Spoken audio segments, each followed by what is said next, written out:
Welcome to Kenton Teaches. Enjoy the video. In this video, I will explain how to give a calcium injection.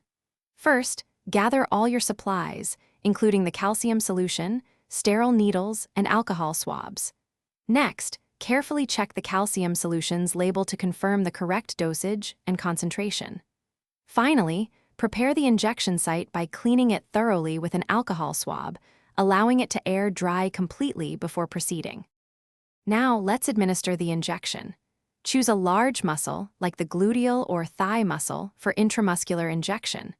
Hold the skin taut and insert the needle quickly at a 90-degree angle. Once the needle is in, gently pull back on the plunger to aspirate.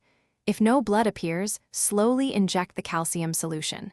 If blood appears, withdraw and resite the needle. After the injection, withdraw the needle smoothly and apply gentle pressure to the site with a clean cotton ball or gauze. Do not rub the area vigorously.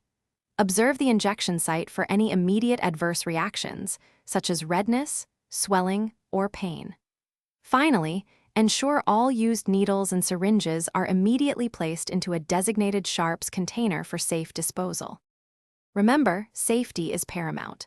Always consult a healthcare professional for proper training and guidance before attempting to administer any injection.